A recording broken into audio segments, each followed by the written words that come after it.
Good morning, fellow travelers. It gives me great pleasure to be part of this unique mega gathering of funders, practitioners, and experts to discuss ways to build the civil society of the future. COVID 19 in many ways has left us with the question on whether it is really a black swan event, an event that is characterized by its extreme rarity, its severe impact, and the widespread insistence that it was obvious in hindsight. Philanthropic funding overall has reduced as the value of endowments and or business earnings stand reduced due to the economic crisis. What is more, both funders and the funds have many more calls and causes to address than before. The finance crunch has adversely affected the non-profit sector, which largely depends on resources from the philanthropic community. As institutions who have held our hands strong with the communities that we work with, do we abandon our efforts and leave the field? I should certainly think no.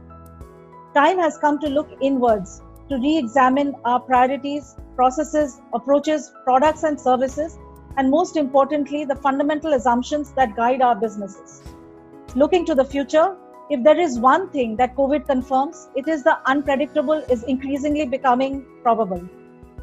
What would it really look like to advocate for a more equal and inclusive world in a post-COVID reality?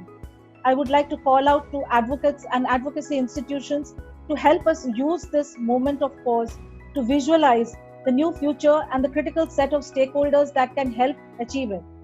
We need partners who can help expand the philanthropy ecosystem, who can communicate our successes and throw light on the constraints we face as a sector. How can the sector create and communicate narratives that can help enjoin this dual nature of these challenges? At the micro level, I would urge institutions to deliberate on whether they find themselves fit for purpose as we try aligning our strategies and resources with the new vision. And this is true both for funders and non-profits. If not, what steps can we take to become more future fit? This will require each of us to re-evaluate our purpose, approaches and resources that our institutions can now draw upon. As a sector, we need to review the skill base that we require to deliver commitments that we have made to ourselves first and to the communities that we work with. I'm confident that we will emerge out of this crisis much stronger than we think today. And my hope is in a far more resilient United States. As is said, it is in our darkest hour that we discover who we really are. So out of this crisis, I see an opportunity to double down on our inner strengths and convictions in making the world a better place to live in. Thank you.